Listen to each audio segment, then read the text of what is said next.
Welcome, everybody. Welcome to my talk, REST API versus gRPC, and which one you should use in breaking up a monolith. First of all, thank you for choosing my talk. I know there are very good talks also happening at the same time, so thanks for choosing this one. First of all, let me introduce myself. My name is Vladimir Dejanović, and this is my blog, Twitter, and mail if you want to contact me online. I'm part of professional IT scene since 2006. In other words, I'm getting paid, for developing software since 2006. And I develop software in many programming languages, frameworks, basically whatever, you name it, I did it. I worked in all kinds of systems, Scrum, Waterfall, everything. Also, I'm a founder and leader of Amsterdam Java user group, and also I'm speaker at conferences. But enough about me. So what this talk is going to be about then? First, I will spend some time talking about the REST and what do we think when we say REST, and especially REST APIs. Then I will talk a little bit about the gRPC and what the gRPC is. And then majority of the talk will be basically comparison between the REST and gRPC with a spotlight on basically how you can use them in breaking a monolith. At the end, there will be some time for questions, so if you have any questions, please wait until the end, or you can always contact me online. So, what is REST? When for some API we say that it's a REST API. The funny thing is that if I would really ask you this question, although a lot of us are developing REST APIs every single day, I would get a lot of different answers. And not only that I would get the different answers, unfortunately, most of them would be wrong. And the reason for that is the REST has a formal definition, because it was part of doctoral dissertation by Roy Fielding in 2000. And if you want to read the whole dissertation, this is the URL. It's a very good read, but also it's a very big one. Doctoral dissertations has to be on a lot of pages, right? So we don't have time for all of that. So let's look at REST in a more compact way. Basically, it means we have a client-server architecture, so-called separation of concerns. Statelessness. Server has no state about the client. So all the information the server needs to answer to the request from the client has to send in a request to the server. Cacheability. Server can decide if certain response should be cached and for how long, and all the basic application system should maintain that. Layered system. Basically, the client has no clue if it's talking directly to the server or it's going through multiple layers before it's actually reaching the server. For example, load balancing, proxies, you name it, Code on demand, well, this is optional. Basically, it means that server can send certain pieces of code to the client and it can extend the client functionality in this way. But to be honest with you, I really didn't see this in real life. And the uniform interface. This is a big part of REST, but in a nutshell, it means that the different parts of a system can evolve independently from one another. Okay, but doctor dissertations and theories, they all sound very nice and funny, right? But in real life, I'm not sure about you, but my boss and my clients don't really care about doctor dissertations. They don't care about theories and everything. They care about applications which actually deliver some business value, solving some real business problem. So let us look at the REST in real life. Usually it means that we have basically some data source, most commonly a database, and then we have application which actually talks to the database, fetches data to the database, and exposes the data from the database to the front end via some API. Sometimes this is done field by field. So exactly it goes directly to the database, fetch the data, and without any kind of transformation, just expose it to the front end. Let's be honest, there are also much more complex situations, but majority of the cases where the REST API is used is exactly this. You just go to the database, fetch whatever data is there, and just expose it to the front end. This is so-called crude REST APIs. They are so common, in fact, that a lot of frameworks and libraries are helping us a lot with this. And we can see that, how common it is on this piece of the code here. So I'll go a little bit more in detail for those who are not familiar with the Java and the Spring framework. Basically, here I have a class person, which is entity, and it's just a mapping of a table in the database.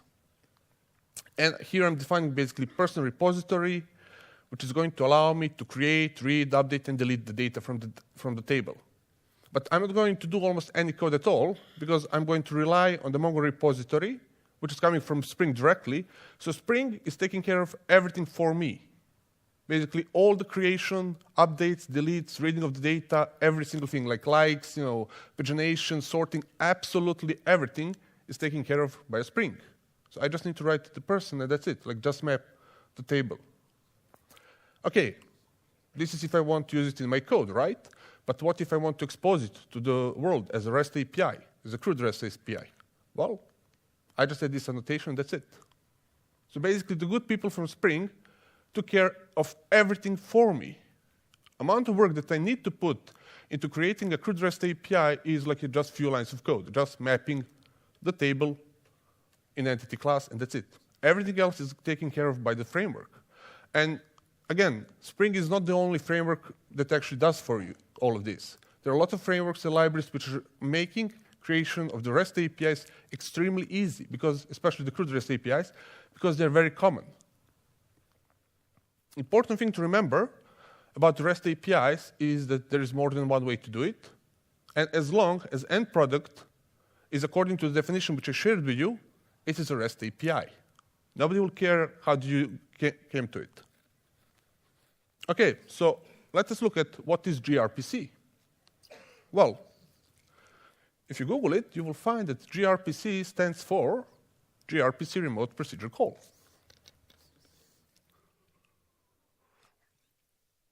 You might ask yourself, okay, but what's then the first gRPC? Well, it stands for gRPC Remote Procedure Call. So they were very funny with creating the name, right? In the nutshell, gRPC is Remote Procedure Call framework, nothing else. It's one more remote procedure call with a lot of goodies baked directly into it. And let's be honest, remote procedure calls are not a new thing. Especially, for example, if you're in Java world, then you probably know about RMI. They've been there for a long, long, long time. They're very nice, but they have very big limitation. They work only in JVM world. You can't go outside of JVM world with it. That's why we had the Corba.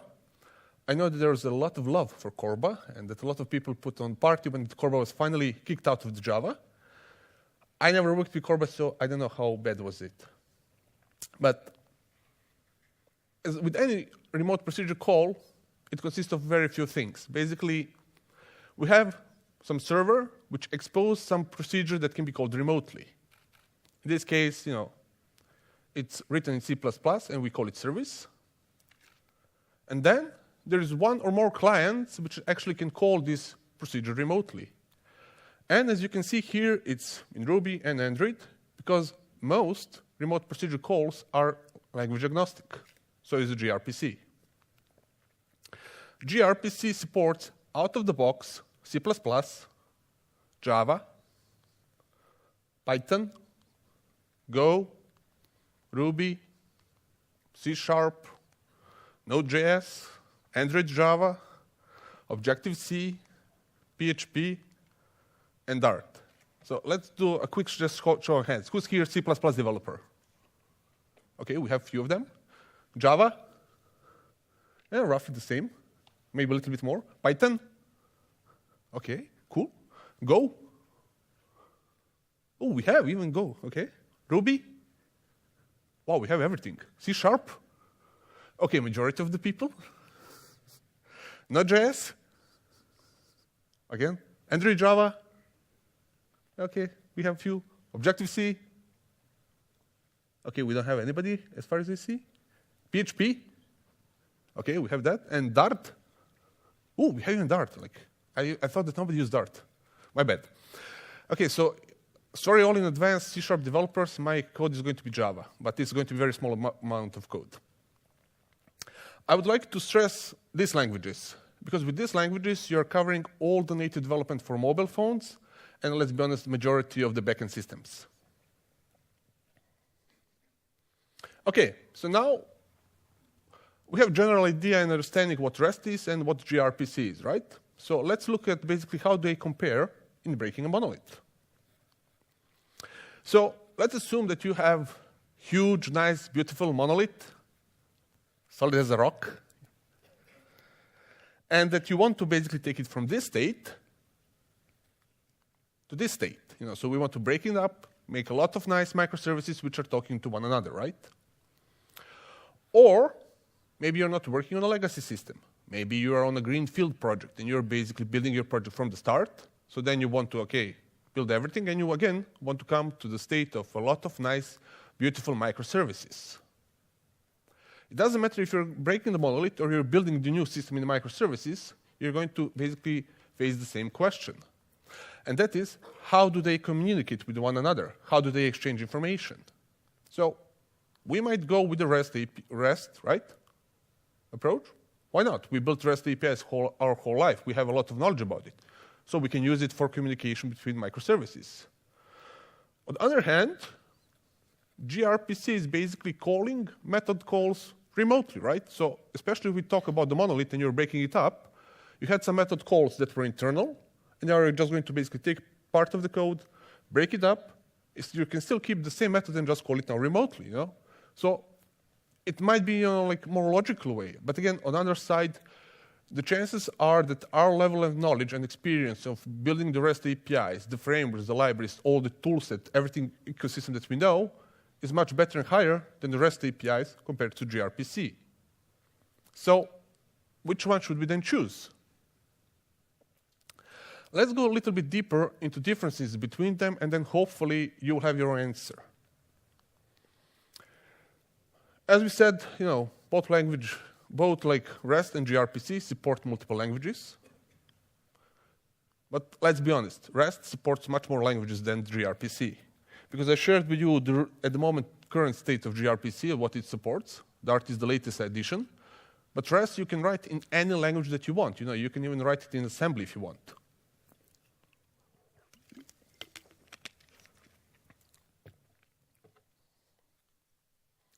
And again, like I said, with the REST, it's basically everything is allowed.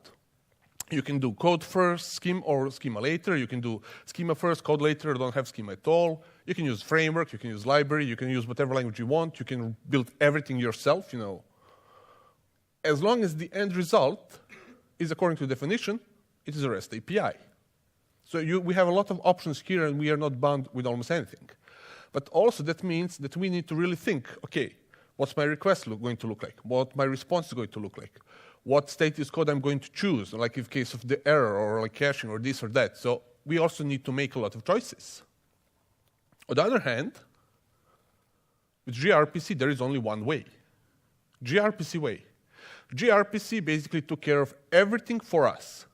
Every single thing except the business logic. So everything else is already taken care of. How the client look, how the server look, what's happening on the case of the error.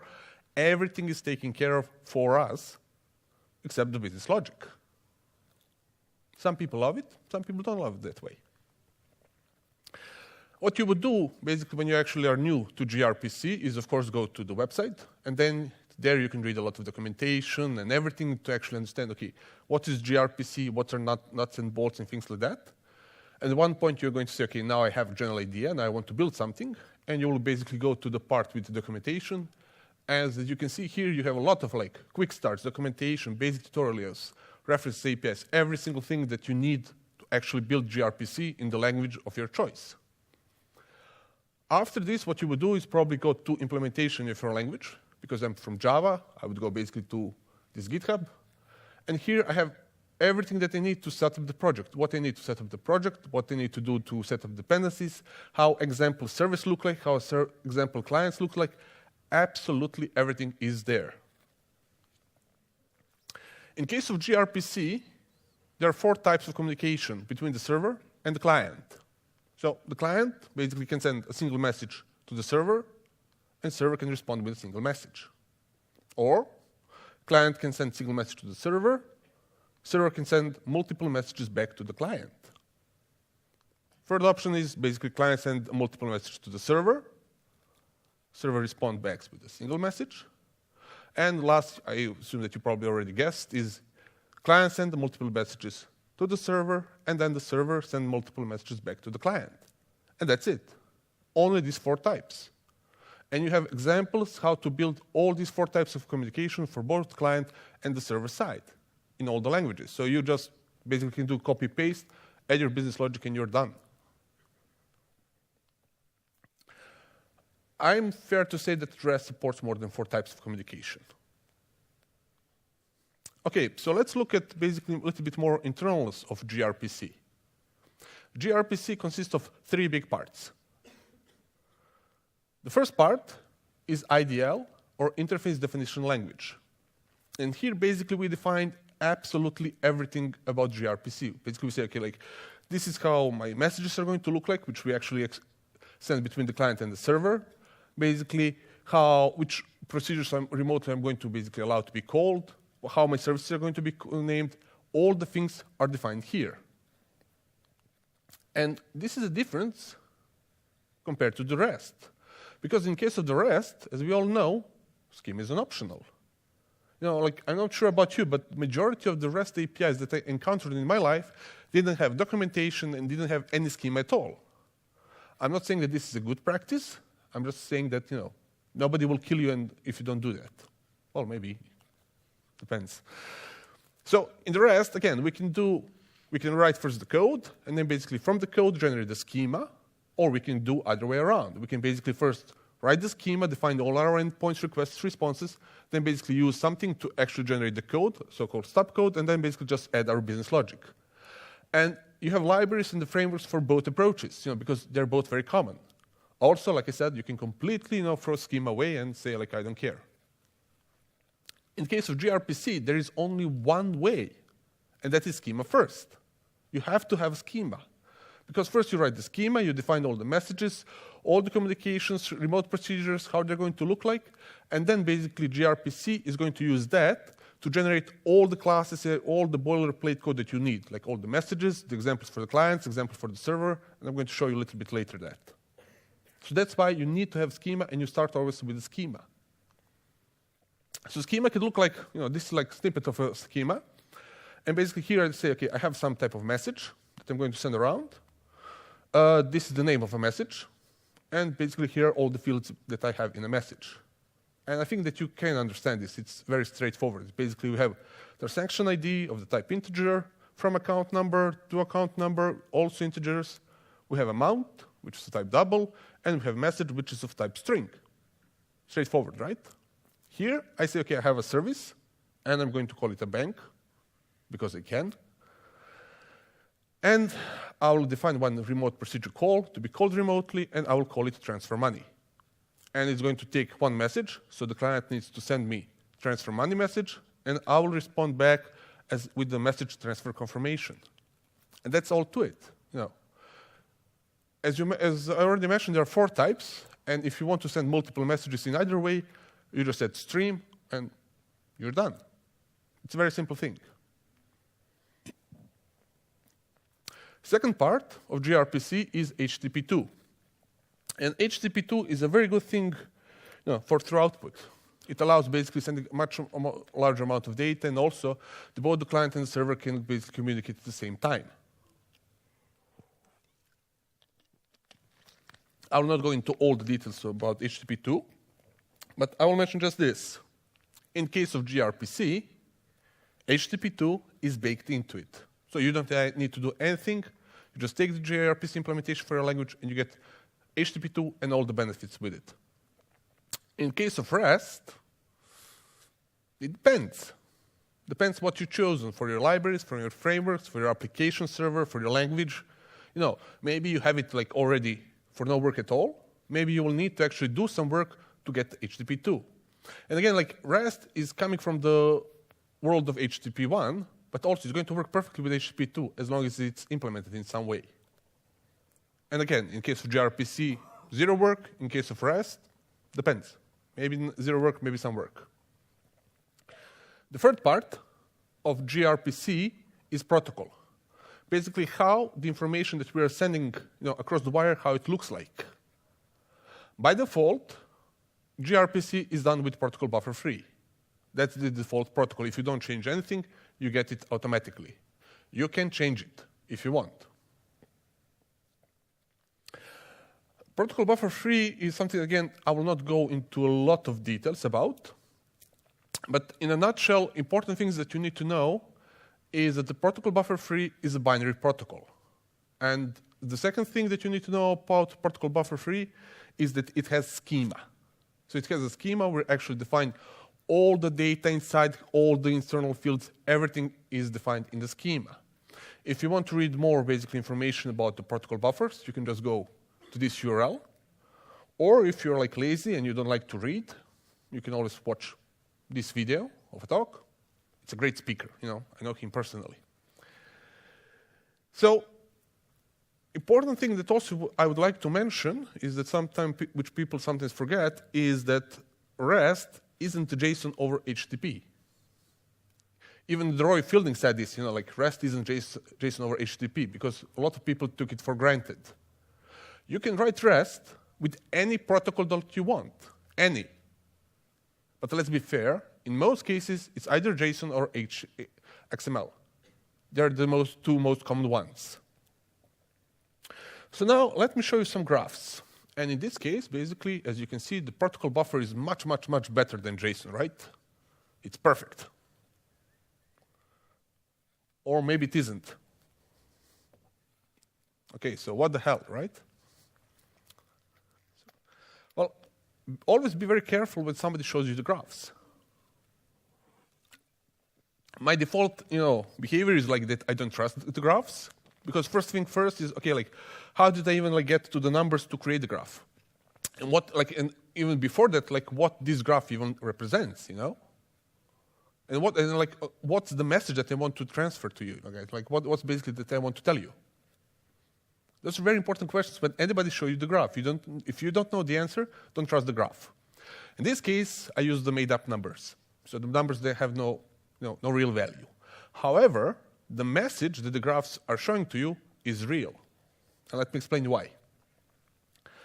This one basically shows that the output of the data with the protocol buffer is higher compared to the JSON. And again, let's be honest, JSON is a plain text format, protocol buffer is a binary protocol. So it shouldn't come as a surprise that with a binary protocol, you can send more data. That's why HTTP2 is a binary also. But to be fair, if we take the JSON, we zip it, and we do some other fancy stuff, the difference will not be this huge. It will be much smaller. This one, on the other hand, basically shows the CPU load while it's processing the data. And again, it shouldn't come as a surprise, because JSON is a plain text. It doesn't have a schema at all, which means that you need to read basically everything to even first check if it's valid or not. On the other side, protocol buffer is binary protocol with a defined schema. So basically, dealing with it, marshalling and unmarshalling the data is much, much, much easier and CPU less heavy in case of protocol buffer free. Again, if you're building something and you're putting it on my laptop or your laptop, in most cases, you will not really care that much. Like JSON protocol buffer, who cares? However, if you're paying your bill by CPU usage, then this really matters. Or if your user is on a device which is not CPU powerful, like a mobile phone, then this again matters. Because less CPU load means better battery life, better responsive application, better user experience. So take it into account. As stated before, REST can be done with any protocol whatsoever, including the protocol buffer. And I even did it, and I worked for a company where we actually had a lot of REST APIs talking over protocol buffer. However, be advised that the browser and the front end doesn't understand the protocol buffer free or 2. So if your consumer is going to be a browser, you can forget about the REST with the protocol buffer. Okay, so I already talked about some differences between the REST and gRPC, but let's be honest, those differences are not really that big, they're almost exactly the same, right? So let's now talk about some real big differences between the REST and gRPC. REST is all about resources. So when you're actually thinking about solving any kind of problem with the REST, you think about the resources. What are the resources basically that I have? What are the combination between them? And actually you model everything around the resources. In case of remote procedure call, any remote procedure call, including gRPC, it's all about remote procedure calls. So you actually care, okay, how basically, like, what are the business parts or business procedures that I'm going to call to actually solve this business problem? And let me show you why this matters in, like, so-to call real-life example. So let us assume that we have a user, and this user A wants to send some money to user B. And again, because we want to, like, obey the law and we don't want to give the money under the table, right? We're going to basically use the bank, because that's the reason why the banks exist, and also to take our money away, but that's a different story. So basically what's going to happen is user A is going to send instruction to his bank and said, okay, I want to transfer money from my account to the account of the user B, and the bank is going to transfer money to the account of the user B. Of course, user A would like to get a notification in the case, like, did it succeed? Did we manage to actually pay the bill or something like that? But also, like, if your partner is outside, shopping, like on a shopping spree, you probably want to get notifications about that also, about money leaving your bank account. So this is a very simple real-life example. And if we now look at it from the point of rest of gRPC, the question is, okay, how would you approach this problem? So if you go with the rest, then you think, okay, what are the resources, basically? What are basically resources that I have, and basically what are connections between them, and how can actually, like, in Monolith, which responses I'm going to look, basically requests I'm going to look like, how the response is going to look like, which status code I'm going to basically use, and for example, what if happens like, okay, there is not sufficient fund, or I put the wrong bank account number, or if somebody else needs to actually approve sending of the money, like how I'm going to actually model that with the resources. For me personally, in this case, REST API isn't the most natural fit, but again, a lot of people are solving problems like this with the REST, so you can do it. In my mind, it's much, much easier to approach this problem, in particular with the gRPC, because I just have those 4 types of communications, and I need to somehow map it to this problem. So this problem here is basically, okay, I send a request to the bank that I want to basically transfer the money, and I get feedback from the bank. That's one-to-one. In this case, basically, user B is getting notifications that he has a bank more money on his account. Well, it's like your mobile phone. Like you go, you log in, you send basically message to the bank where you say, okay, like this is my name, and then you get multiple messages back from the bank, one-to-many. Again, I'm not sure how good are you with the finance, but in the case that user B is in a different bank, you can't really transfer the money directly from one account to another account. You basically have to go through another bank. So then 2 banks need to communicate with one another, and they communicate for all kinds of reasons. In this case, it's multiple, basically many-to-many. So the code example is here, and now fingers crossed that it will work. Okay.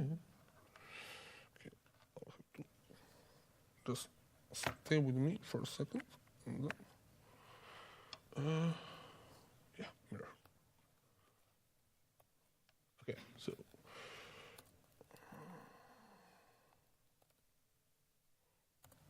Okay, so basically this is the schema that I was talking to, and this is basically protocol buffer free. So here I already show you this basically message for transferring the money. And here is another message which actually says transfer confirmation. And again, I have certain fields, ID, status, basically, and the message. And the status in this case is some enum here. So you see, we have everything that we need. Also here I have my service called bank. And again, like I said, already showed you, remote procedure call. It's called transfer. We're transferring the money. So we're getting the message transfer the money. And I will send back the message transfer confirmation. So in the case of notifications, if you remember, like I mentioned, it's going to be like basically one-to-many. So I'm going to receive message account for which I want to send notifications. And then I'm going to send a stream of account notifications. And that's it. So after I have basically my schema here in protocol buffer free, I just basically run the code, and a lot of code is generated for me. So if not sure if you can see basically here, we have generated sources, And then here we have all the messages which are basically generated for free for me from this schema. So I don't need to write a single line of code for it. So this is all the messages. And also here, oops, a second, I have basically all the stubs for the clients and for the server. Okay, so let's look now how the server looks like. So this is all the code that you need to actually create a server. It's very straightforward. It's a very small amount of code. So basically, I just say server for this port, and I say build, and I say start, and that's it. So it's like 3 lines. So if I don't have this line here, everything is still going to work. I'm still going to have basically my server on a port 9090. Everything will be perfect. The only thing is that I will not have any business logic, because all the business logic is basically here. So let's now look at that. So the first thing that I need to do is basically extend this. And this is, again, something which is automatically generated for me. And here are all the stubs, all the boilerplate code which is needed for this to work. Like, I don't need to do anything. Only thing that I need to do is basically find the remote procedure call that I want. In this case, it's called transfer, exactly the same like in my schema, and override it and add the business logic. So I get one parameter, which is basically transferring the money message, and I get this to send the response back to the client. So what I need to do is basically here just do the business logic. So from the message that I received, basically do the business logic, do the transformation, all the transferring the money, generate the message basically to be sent back, then say on next, and then on completed. And that's it. By the way, important thing to remember is that the services server side in gRPC is always asynchronous. So everything that's happening here is completely asynchronous. Also, what I can do here is basically I can send, say, response observer on next, and I can say again on next, and I can send multiple messages. Because what's happening basically here is, again, gRPC provided me with everything that I need. In case that I want to send a message to the client, I call on next. How many times I call it, that is how many messages I'm going to send to the client. In my example, I will break my client because client expects only one message. When there is an error, I just send on error and basically provide with the error. And in the case that I'm done, I just say on completed, and that is it. So that's all that you need to do. By the way, here I am basically doing kind of business logic, and I'm generating the message. So you can see that gRPC, at least in the Java world, really likes the builder pattern. So everything is around builder patterns. OK, so let's now look how actually the client looks like.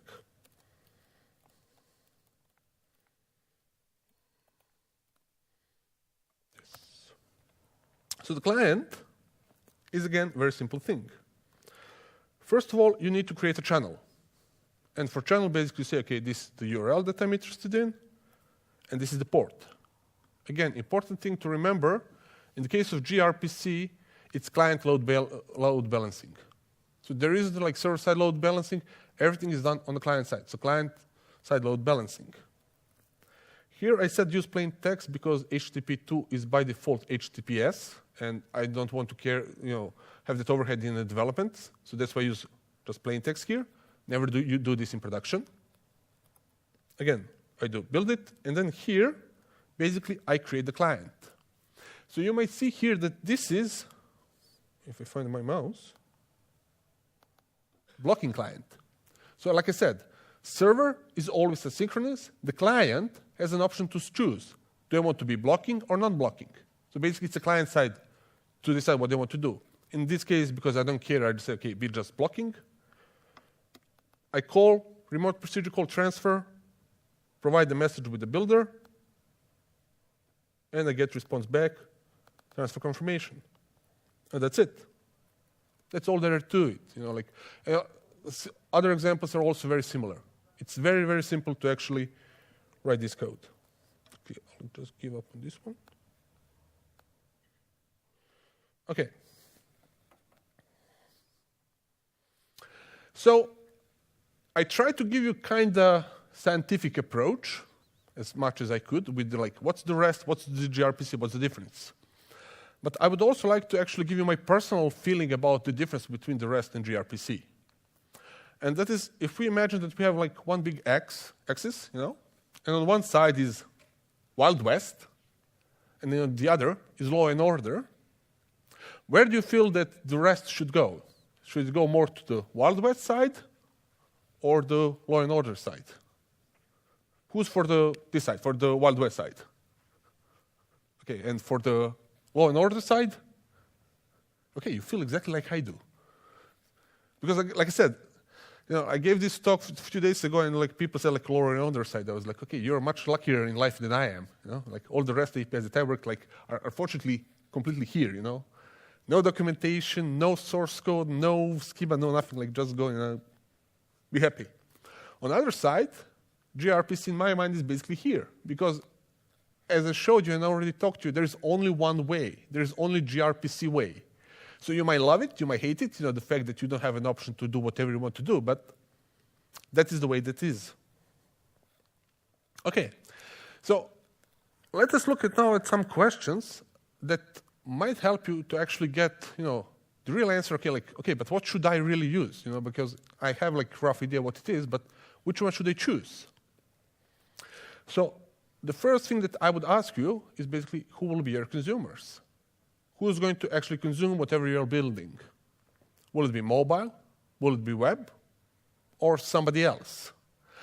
And this is a very important question because, like I said, protocol buffer free, and gRPC is not understood by the browser at the moment. So if you build something into gRPC, it means mobile, okay, backend systems, okay, some different systems, okay, browser, no. And not only now, but at any point in the future, unless they implement it. So in that case, if you put something now in gRPC and tomorrow you say, okay, like we would like to basically expose this to the front end, then you need to add REST API in front of it, which is not really nice. So think about it. Okay, who's going to be consumer now, but also in the future? Also, what is the use case? So what is the use case for this thing that you're building? Is it CRUD, or something else? If it's CRUD, I would just run towards the REST APIs. Because like I showed you, like there are so many frameworks and libraries and tools and ecosystem around it. It's so huge that you don't need to do almost any work at all, and everything will be done for you. This one, sometimes there are people confused with this question. They're like, what's internal policies and rules? And especially when it comes to toward frameworks, protocols, and others. The reason why I always ask this question is because some of my clients actually had a rule: no open source, no free software at all. That kind of limits your options. On the other side, another client, basically they said everything has to be REST and has to go over JSON. So, then there is no point in asking the question, like, what should you use? And the most important thing that you should ask yourself is, what is the problem that you're trying to solve? And how you can actually approach this problem. Does the problem basically naturally fits into the model of the resources and you can model it normally and easily around it? Or is the remote procedural calls the much easier and more natural way to actually solving this problem at hand? And that should actually be the way that you should go. Like, should you go to REST, gRPC, or neither of them? Thank you.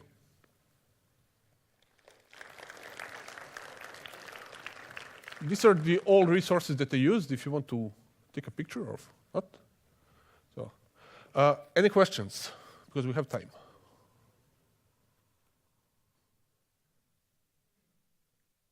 No questions at all?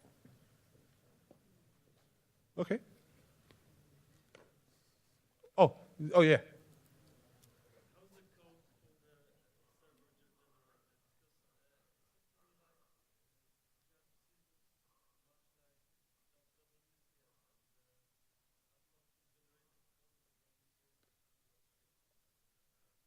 Okay, so the question is, so the question is basically how, if I understood correctly, how the generated code for the gRPC looks like, because from your point of view, it looks like very much like VSDL, and that generated code wasn't very nice. So I opened the gRPC code, which actually is generated for the stubs and everything. And there is one line at the beginning, maybe there is still there, which actually said a very nice thing, and that is, this shouldn't be read by humans. So let me try to, let's see. Somewhere in here there was, okay, but maybe they removed it, I don't know. I hate this. So it's not nice. No, you never modify. So you never modify this part of the code because, first of all, it's not, so it's terrible, as you can see. So the first thing first is you shouldn't read this code at all. You should just use it, and that's it. Because this is a lot of boilerplate code. You don't need to use this. What you need to do is basically, like I said, like I already showed you before. Where's my main service gRPC? The only thing that you need to do is basically extend it and just override the methods that you're interested in, and that's it. And basically, you can very easily find these methods if you don't want to guess how they're named and basically what their signature is, if you just search for the name, because the name is exactly the same like in schema that you provided. So I agree with you, the code looks terrible, but you shouldn't be looking at it anyway. Like if you're going to that route then, and you're not developing gRPC, then you're doing something wrong. Any other questions?